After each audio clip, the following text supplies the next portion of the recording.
Bueno, muy buenas noches. Qué alegría tener esta oportunidad con todos los que están conectados a través de este medio de Facebook Live. Seguimos con esta temática tan importantísima, escatología de los últimos tiempos. Hoy estaremos estudiando con mayor profundidad el arrebatamiento de la iglesia. Para muchos esta temática parece utópica. Para el mundo secularista es increíble. Es un concepto totalmente fantasioso, pero la Biblia relata una gran verdad que debemos de estudiar con mayor profundidad, que se llama el arrebatamiento de la iglesia. Hoy vamos a estar desarrollando esta temática basada en Primera Tesalónica. El apóstol Pablo hace referencia del arpazo, así se dice este concepto de rapto, arrebatamiento o arpazo en el griego, que tiene que ver con la iglesia ser quitada de la tierra. Hay un texto en el libro de Romanos, vamos a leerlo, el libro de Romanos, específicamente en el capítulo, eso está en el capítulo 11, verso 25. Porque no quiero, hermanos, que ignoréis este misterio, para que no seáis arrogantes en cuanto a vosotros mismos, que ha acontecido a Israel endurecimiento en parte, hasta que haya entrado la plenitud de los gentiles. Una cosa es la posesión de los gentiles sobre el templo de Jerusalén, que es lo que habla por ahí en Mateo, y otra cosa es los gentiles, haciendo referencia en este caso de la iglesia, que habla de plenitud. La plenitud es comparado con el número 7 en la Biblia. El candelabro del Merorat, que tiene 7 brazos, hace referencia de la plenitud de Dios. Por eso se hace referencia también en Isaías 11 sobre los 7 espíritus de Dios, el espíritu de sabiduría, el espíritu de Jehová. Este número 7 también hace referencia las iglesias de Apocalipsis. Cuando se estudia Apocalipsis capítulo 2 y capítulo 3, usted va a ver que la iglesia aquí se habla de 7 iglesias en Asia Menor. Y estas 7 iglesias en Asia hace referencia de las épocas que la iglesia tiene que pasar desde la constitución de la iglesia, es decir, en Antioquía, Hechos capítulo 11, que comienza la iglesia a funcionar, la iglesia a operar. La iglesia sale de los gentiles. Lógicamente que la iglesia inicia con los apóstoles, que eran judíos.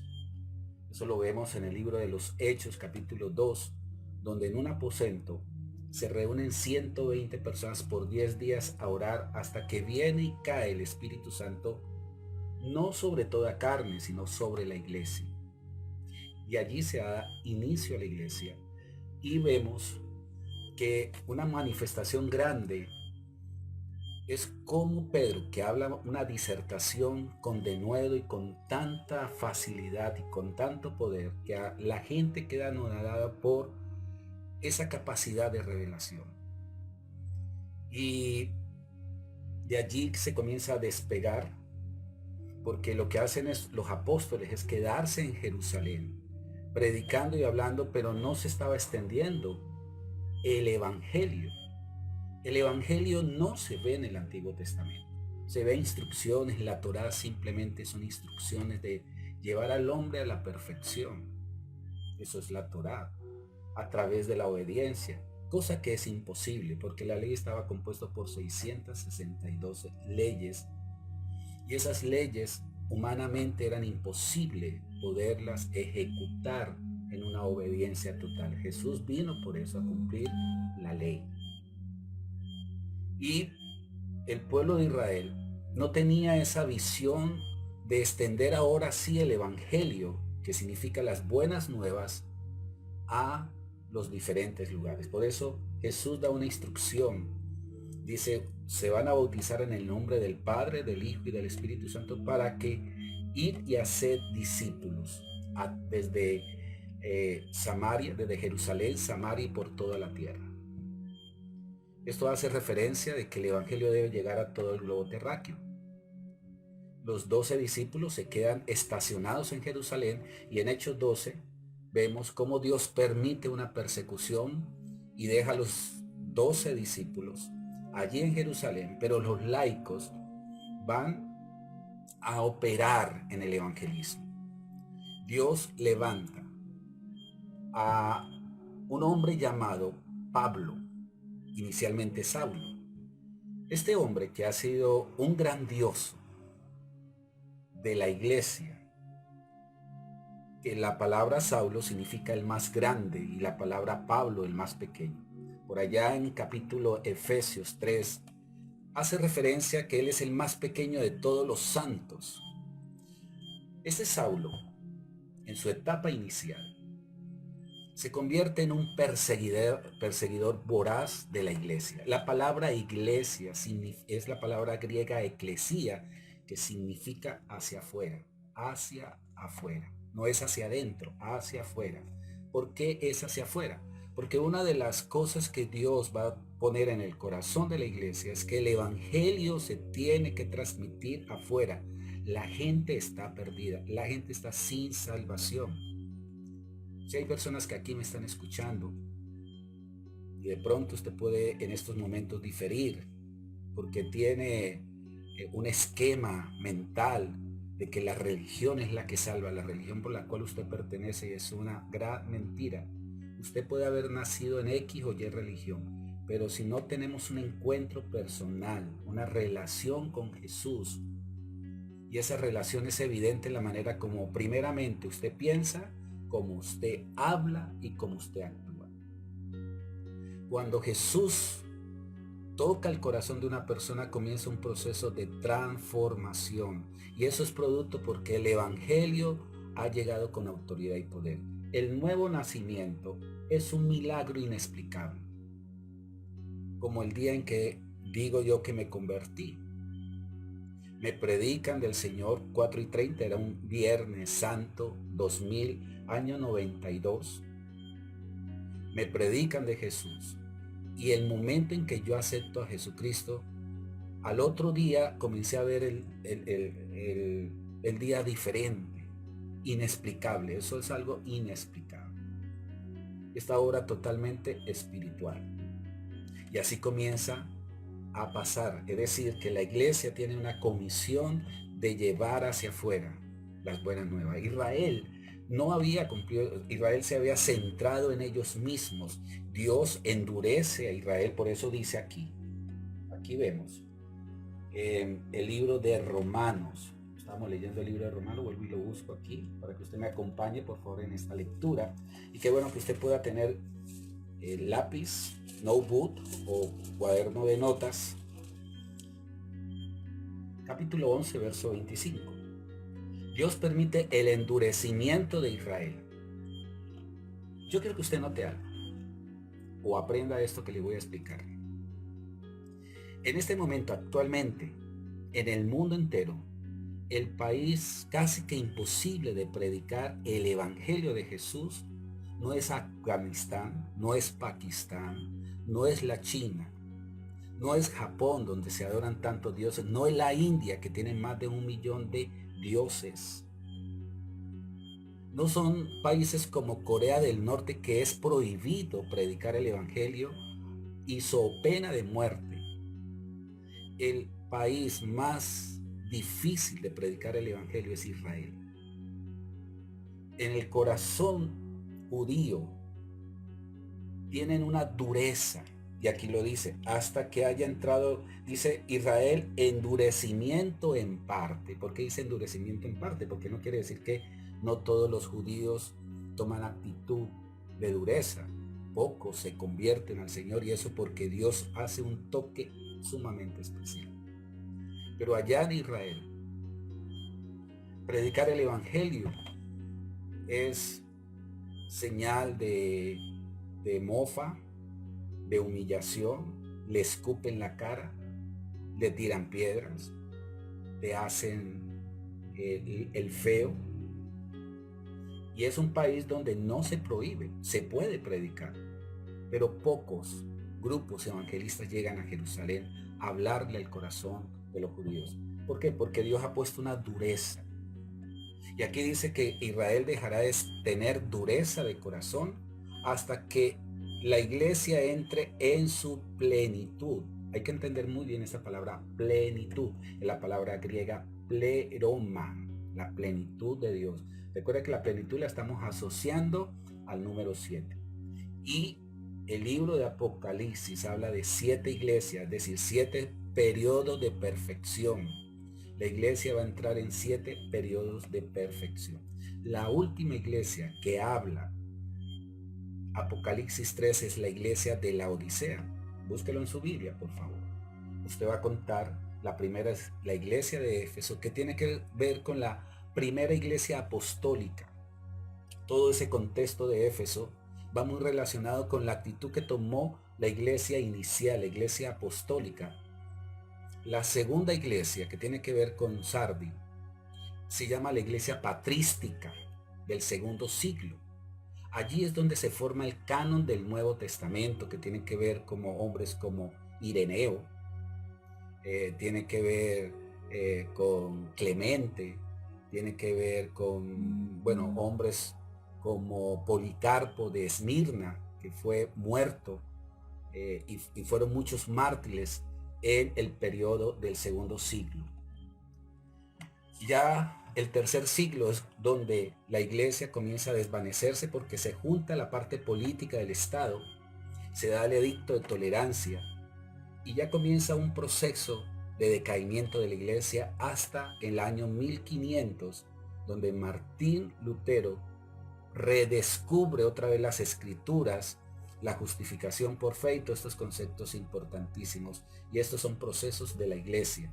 La iglesia final de los últimos tiempos es una iglesia que tiene que ser asociada con la Odisea y que desafortunadamente comienza la tibieza. No es la iglesia que Dios va a arrebatar. Sí se habla del arrebatamiento. Ahora, para hablar del arrebatamiento, se hace menester y necesario que nosotros busquemos primero de Tesalonicenses, primera carta del apóstol Pablo a los tesalonicenses, en el capítulo 4, verso 13. Y dice así: tampoco queremos, hermanos, que ignoréis acerca de los que duermen, para que no os entristezcáis, como la otra que no tiene esperanza, porque si creemos que Jesús murió y resucitó, así también traerá Dios con Jesús a los que durmieron en él. Por lo cual decimos esto en palabra del Señor, que nosotros que vivimos, que habremos quedado hasta la venida del Señor, aquí habla de la venida del Señor, no precederemos a los que durmieron. Bueno, Pablo se estaba involucrando aquí. Pienso yo que él tenía una visión de vivir el arrebatamiento. Bueno, esto es lo que dicen algunos teólogos. Porque el Señor mismo, con voz de mando, con voz de arcángel y con trompeta de Dios, descenderá del cielo y los muertos en Cristo resucitarán primero.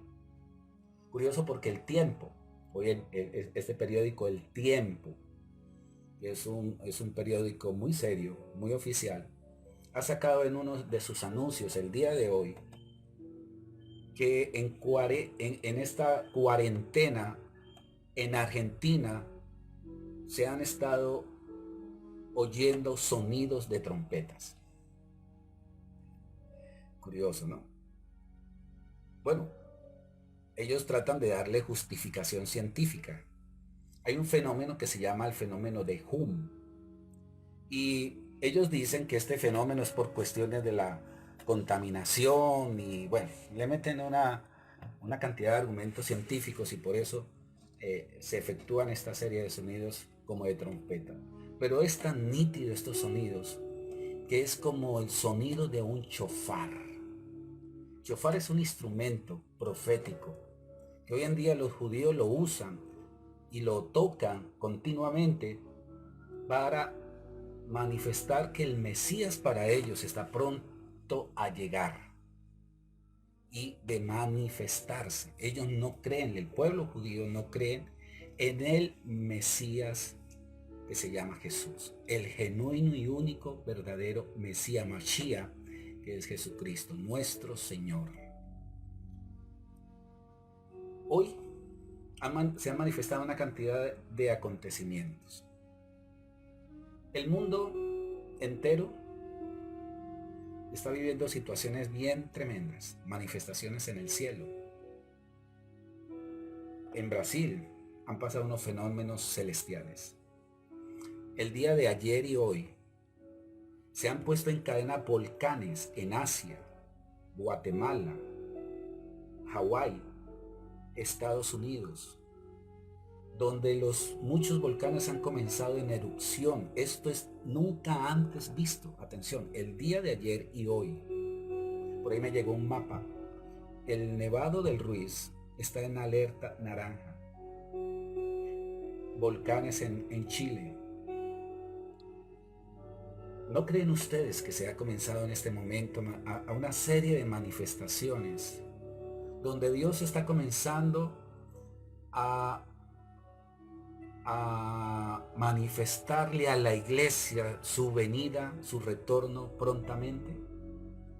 Y es menester y necesario que la iglesia entre, atención, a la plenitud como dice aquí. ¿Por qué? Porque cuando llegue la iglesia a la plenitud, ahí es donde Israel va a entrar a escena. En este momento es como si Israel estuviera muerto. Ahora, ¿por qué digo muerto? Porque el libro de Ezequiel, vamos a leerlo, el libro de Ezequiel, capítulo 37, creo que usted lo ha leído muchas veces, pero cuando vemos una exégesis correcta de este capítulo 37, y creo que usted lo ha leído muchísimas veces, habla del valle de huesos secos. Y el profeta ve una visión futura. Y esto no tiene nada que ver con la iglesia. Esto tiene que ver específicamente con el pueblo de Israel.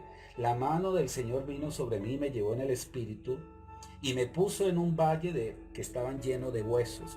¿Por qué habla de huesos? Porque es un cuerpo sin vida.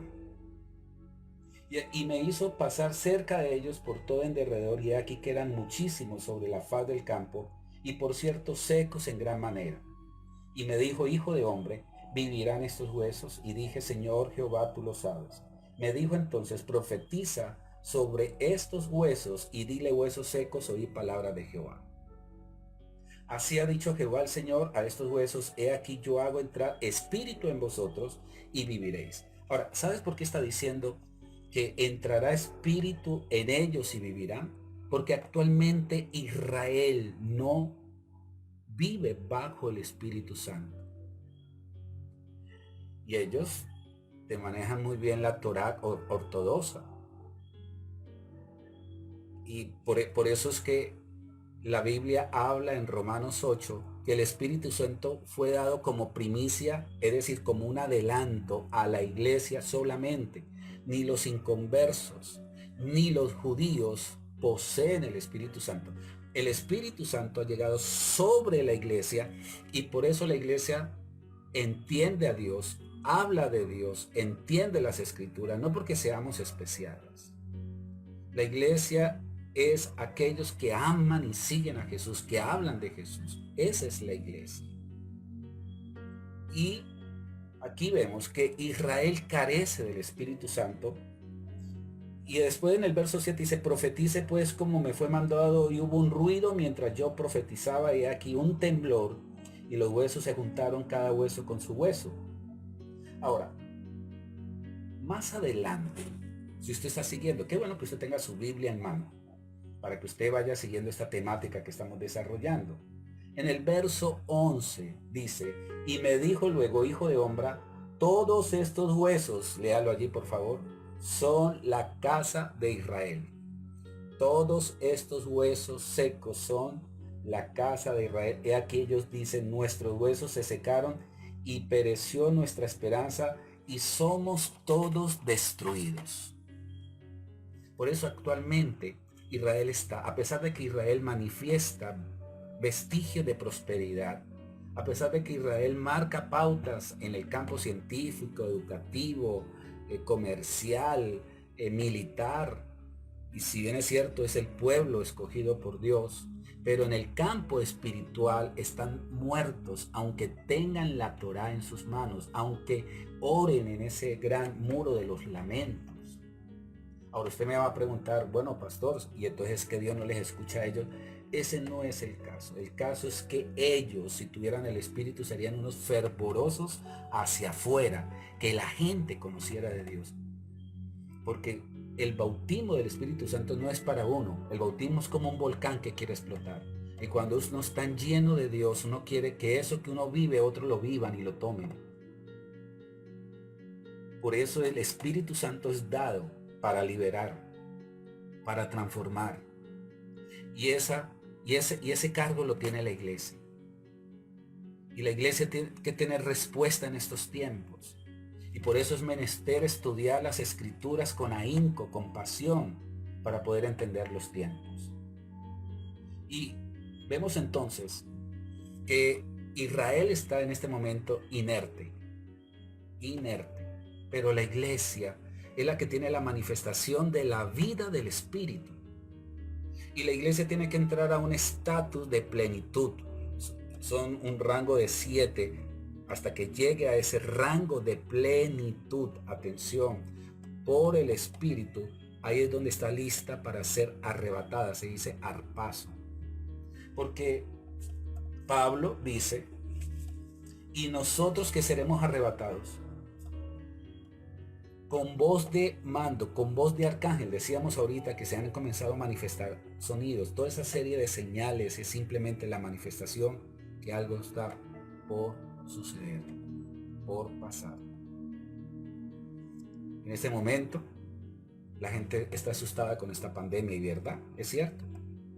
Desafortunadamente, el día de hoy, aquí en la ciudad de Cali, se ha manifestado 44 contagios en un solo día. Y esto, mucho que decir. Y por eso tenemos que estar alerta, porque estamos en una etapa de mitigación.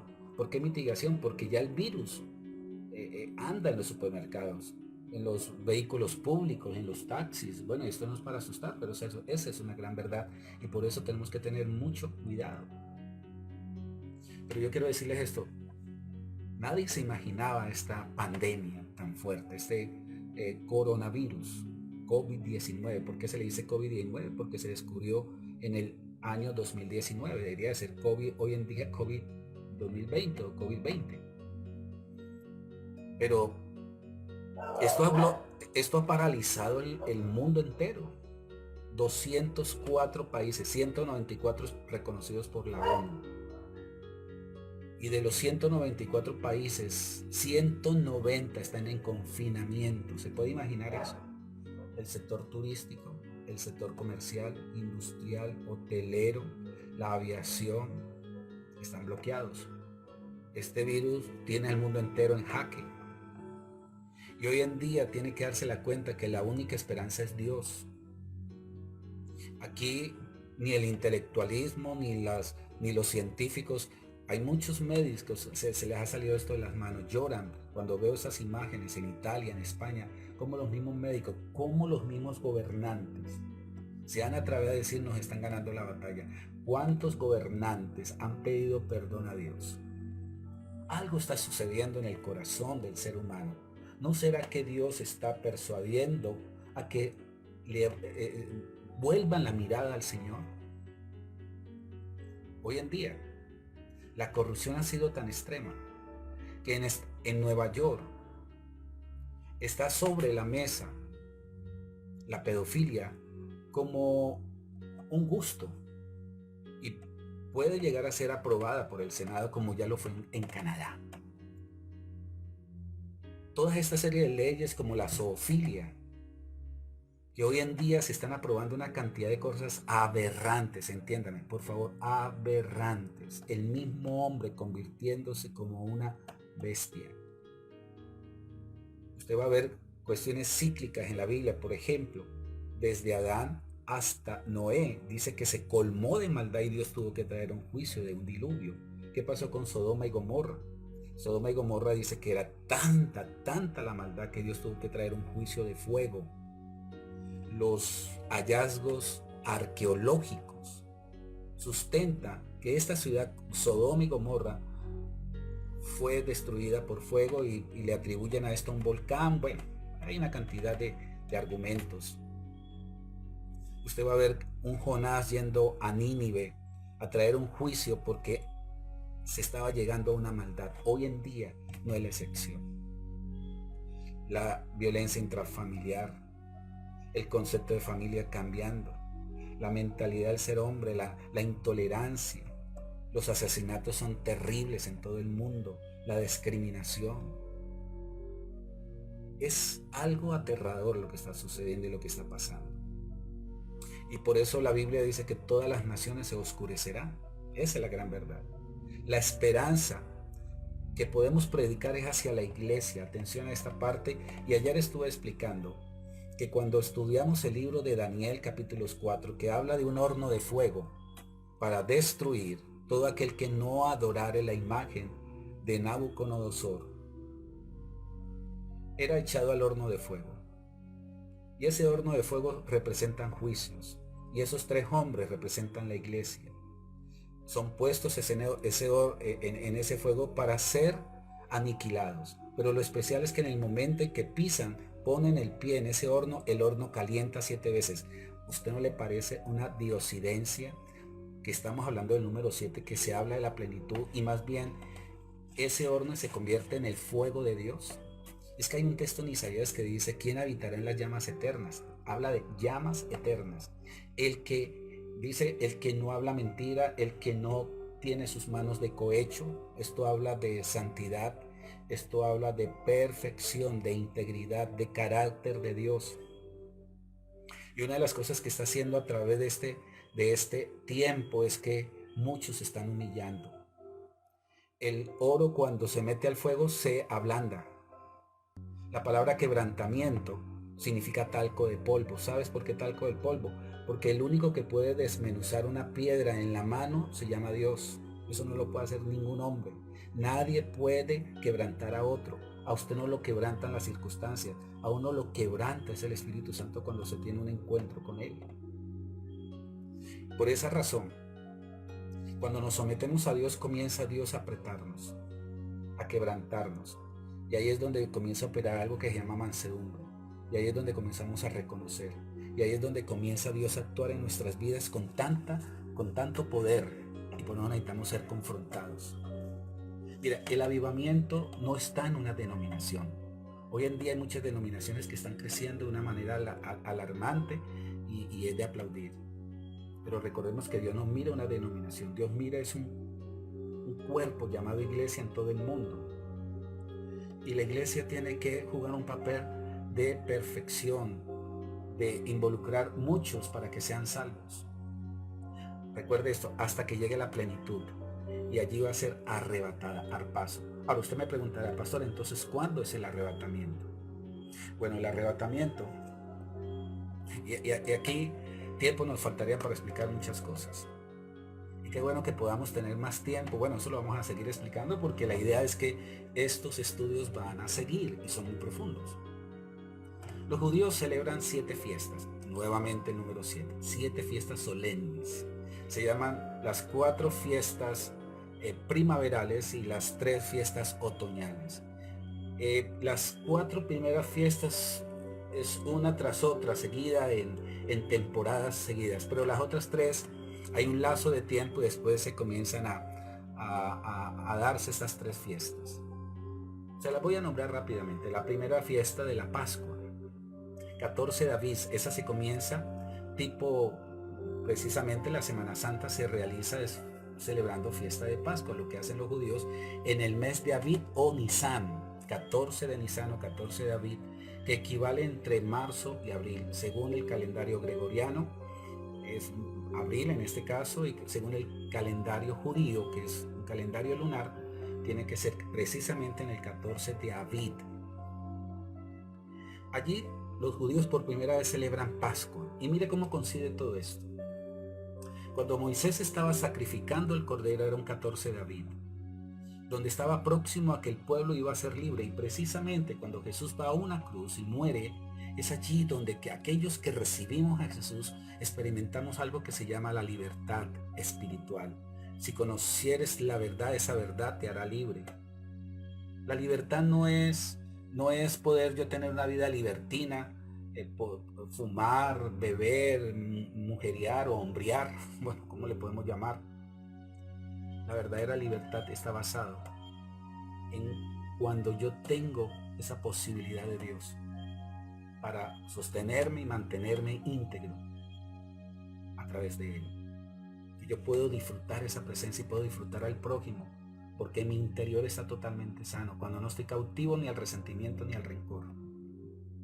La segunda fiesta, los panes sin levadura. En la cultura judía, los muchachos cogen un pan ácimo, sin levadura, lo envuelven en un paño negro y lo esconden, representando la muerte y sepultura de Jesús. Y precisamente en ese tiempo indicado se cumple esa fiesta de los panes ácimos, los panes sin levadura. Pero al tercer día, los judíos celebran una fiesta que se llama los primeros frutos o el Bikurim. Qué curioso que sea la iglesia la que experimente algo que se llama la primicia de Cristo en la resurrección y la primicia del Espíritu. El Espíritu vino como primicia porque tendrá que venir sobre toda carne en el tiempo final. Ahorita el Espíritu Santo ha venido solamente en la iglesia.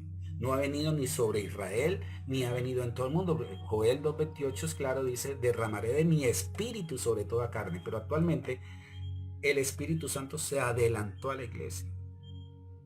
Y eso se vino a evidenciar en esa fiesta bicurina al tercer día con la resurrección. Cuando los judíos están celebrando los primeros frutos, Jesús estaba resucitando.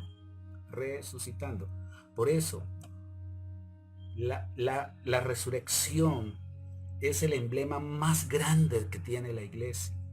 Cuando usted lee por allá el libro de Hechos, capítulo 4, verso 33, habla de dos columnas fuertes que tiene que tener la iglesia: la gracia de Dios y el evangelio de la resurrección. Vamos a leer libro de Hechos, capítulo 4, verso 33. Y dice así claramente, presten mucha atención: y con gran poder, dice, los apóstoles daban testimonio de la resurrección del Señor Jesucristo, y abundante gracia era sobre todos ellos. Esas son las tres fiestas ya cumplidas. Se cumplió la fiesta de la Pascua, la palabra Pesaj, que significa pasar por encima. En inglés es Passover, que significa pasar por encima. Por eso la maldición pasa por encima. La Biblia dice por allá en 1 Corintios 5:7 que Jesucristo es nuestra Pascua, nuestro Pesaj. Es decir, que a través de su sangre hace de que las maldiciones, la condenación pase por encima de. Después viene la fiesta de los panes que se celebraban por 7 días, haciendo referencia a la sepultura de Jesús. el Bicurín, haciendo referencia a la resurrección de Cristo, y a los 50 días de la Pascua, hay que contar 50 días, por eso se llama Pentecostés. Pente significa 50. Y hay algo muy especial en todo esto. Es que Jesús de los 50 días, está 40 días en la tierra, trayendo el mensaje del reino. Pero faltando 10 días, Jesús, asciende y da una instrucción y les dice que no van a quedar huérfanos. Y les da una instrucción de quedarse 10 días en un aposento. Présteme atención a esto. ¿Por qué 10 días? El número 10 en la Biblia representa administración. Administración. Administrar. Los discípulos tenían que administrar correctamente el evangelio que Jesús les va a encomendar en ese tiempo. Por eso habla de la doctrina de los apóstoles y profetas en el libro de Efesios. Lo especial de todo esto es que estas 4 fiestas ya se cumplieron. Faltan 3 por cumplirse. Que es el Yom Teruah, que es la fiesta de las trompetas. Y la fiesta de las trompetas tiene que ver con el tiempo final. ¿Sabía usted, mi querido amigo, que los judíos hacen actos proféticos con trompetas, shofar, por los siguientes casos? Primero, cuando venía juicio, por eso usted va a ver Jericó, se tocan 7 veces la trompeta para que los muros caigan. Un juicio sobre Jericó. También cuando se iba a coronar rey, un acto profético, como el caso de David y Salomón, se tocaba el shofar. Y yo quiero decirle, Jesucristo viene por segunda vez para establecer su reinado en la tierra. Y hay muchos indicadores por qué se toca el shofar. Entonces, la fiesta de las trompetas está por cumplirse. Y por eso aquí en Tesalonicenses, cuando leemos Tesalonicenses, nos dice claramente, vamos a leerlo, Primera de Tesalonicenses, capítulo 4. Porque el Señor mismo, con voz de mando, con voz de arcángel y con trompeta de Dios, descenderá del cielo, y los muertos en Cristo resucitarán primero. Luego nosotros, los que vivimos, los que hayamos quedado, seremos arrebatados. Arpazo.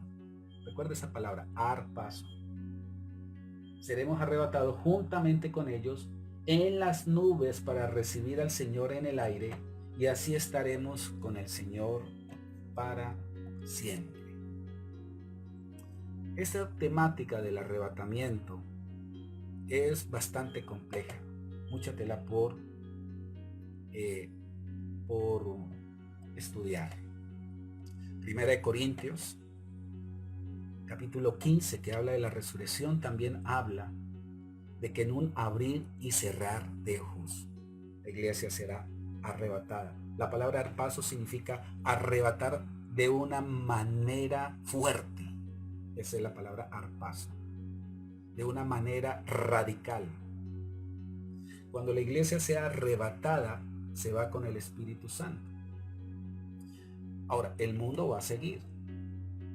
Lógicamente que van a salir teorías, van a salir cantidades de argumentos, van a salir los conceptos de los ovnis, de los extraterrestres. Bueno, eso va a suceder, eso va a pasar. Pero ahí es donde ya Israel entra, atención, en la escena. Ya la iglesia no está. Allí es donde ya se va a planificar el tercer templo. El primer templo de Salomón, el segundo templo que restauró Nehemías, y que después fue también restaurado por Herodes, que fue destruido por los romanos hasta el día de hoy. Y ese tercer templo, donde se colocará asiento, como dice Tesalonicenses, donde se sentará el antidios, el anticristo, que también será llamado la gran bestia, que habla Apocalipsis capítulo 13, y que estaremos desarrollando más a fondo en los próximos videos que tendremos. Ahora, ya para finalizar, usted va a ver un caso bien peculiar. Elías, el profeta Elías, es la representación simbólica de la iglesia que va a ser arrebatado en un carro de fuego. Mire que ahí está simplemente una señal de arpazo o arrebatamiento. Y después el profeta Eliseo habla o le dice: ¿qué quieres tú? El profeta Eliseo dice: quiero una doble porción de tu unción. Ese profeta Eliseo van a representar los 144,000 que hablan en el libro de Apocalipsis, porque ellos son los encargados de convencer, juntamente con los 2 testigos, que esos también lo estaremos desarrollando, a que Israel vuelva los ojos al Mesías, al verdadero Mesías, porque Israel va a reconocer a Jesucristo. Me han preguntado muchísimo: pastor, ¿por qué los judíos no creen en Jesús? Y así tiene que ser, porque por esa dureza es que se formó la iglesia. Y tiene que tener esa dureza hasta que la iglesia no sea arrebatada. Cuando la iglesia sea quitada, entra en escena, Israel ya activa el Apocalipsis. ¿Qué es el Apocalipsis si no es la gran tribulación, la parte milenial y el gran juicio del trono blanco? Eso es todo el compendio del Apocalipsis, y la iglesia solamente está en el capítulo 2 y 3 de Apocalipsis. Es todos los periodos que hemos visto allí. Vamos a estar entonces desarrollando todas estas fiestas. Bueno, por ahí me están preguntando cuáles son las otras fiestas. Bueno, tiene que ser con la fiesta de la expiación, después de la Yom Teruah, que es el Yom Kippur, que es la fiesta del perdón. Actualmente los judíos hacen un ayuno extenso de arrepentimiento, y esto tiene que ver precisamente con eso, cómo tiene que entrar el pueblo de Israel a arrepentirse. Y las enramadas o el Sukkot, o fiesta de los tabernáculos. Y aquí hay algo muy especial y algo profético. Cuando Jesús en el monte de la transfiguración, y Pedro y Juan ven a Jesús en la mitad, y Elías y Moisés, atención, Elías y Moisés, que son los representantes más simbólicos de Israel. Moisés por la ley, y Elías como el profeta. Es un símbolo del olivo. La bandera de Israel tiene 2 olivos, y estos 2 olivos hacen referencia de Moisés y Elías, porque dicen que esos testigos tuvieron el poder para convertir el agua en sangre, para que dejaran de llover. Y qué mejor que estos hombres fueron los que hicieron esos actos sobrenaturales cuando estuvieron en la tierra. Hay muchos que me sacan el libro de Hebreos capítulo 9 verso 27, que está establecido para los hombres que mueren una sola vez y después de esto el juicio. Entonces muchos dicen que es Enoc, uno de los testigos. Bueno, yo difiero un poco. Hay unos que tienen argumentos teológicos respecto a esto, pero los 2 testigos más claros es Moisés y Elías. Ahora, ¿qué pasa con Moisés? Moisés es simplemente una situación enigmática, es un misterio, porque Dios nunca permitió que el cuerpo de Moisés fuera encontrado, a tal punto que dice la Biblia en Judas que Satanás peleaba por el cuerpo de Moisés. Dios se lleva, aparta a Moisés, no permite que nadie esté con Moisés, y lo esconde. Teólogos dicen que Moisés está en una serie de invernadero, está reposando, donde Dios lo va a volver a levantar, y debe de ser así, yo creo. ¿Por qué? Por las señales que estos 2 testigos hacen, que estarán por 42 meses hablando en la plaza de Jerusalén.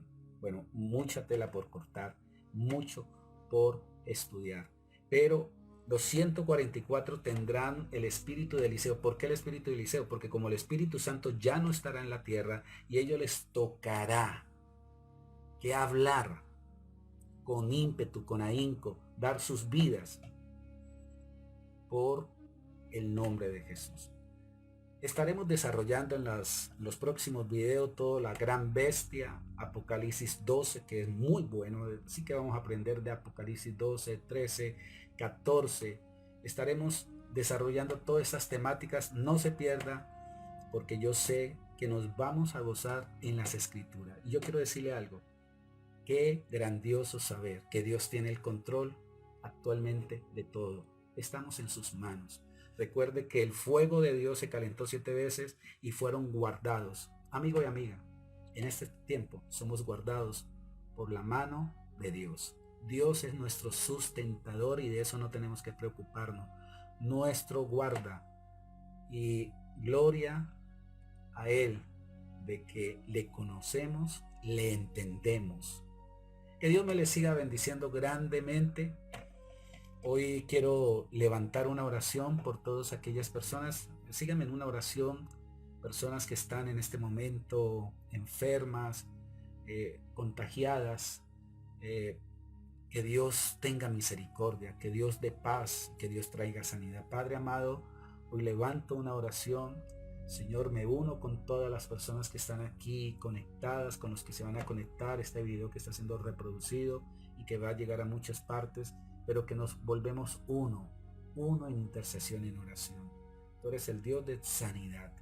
Hoy levanto oración por todas las personas que cada persona está aquí nombrando. En este instante, en este momento, cada persona nombra el nombre de esa persona y declara sanidad. Por su llaga ya fuimos curados y sanados. Y hay un milagro en esa habitación, hay un milagro en esa casa. Aquellas personas que han contraído este virus, Señor, se comienza a reinvertir en el poder de sanidad. La Biblia habla del espíritu de vida. Es más fuerte que eso que se llama muerte. A eso que se le ha dado como el coronavirus, pero que la corona de realeza está en el Señor Jesucristo. Gracias, Señor, porque tú nos traes paz, porque tú nos traes fe y confianza en medio de tribulaciones. Aunque las vides no den su fruto ni sus árboles cosecha, con todo nos alegraremos en Jehová. Que Dios me les siga bendiciendo. Y bueno, aquí hay muchas personas que quiero saludar. Karen, Luz Estela Valencia de los Estados Unidos. Bueno, muchas personas que nos están aquí conectando. Ana Cristina allí en Sevilla Valle. Jacqueline Cadena en Santander de Quilichao, Dalis Álvarez. Bueno, personas aquí conectándose. Les bendigo. Amanda, qué bendición, Amanda. Te saludo, te recuerdo siempre en nuestros corazones, tu familia, tus hijos. Blanca, ¿cómo estás, Blanca? Creo que en Chile. Yamilet Piedraíta, también te bendigo. Bueno, qué bendición. Que Dios me le siga bendiciendo y recuerdo la próxima vez tener cuaderno de notas, la Biblia y un lápiz o lapicero para seguir estudiando estas temáticas tan importantes. Bendiciones.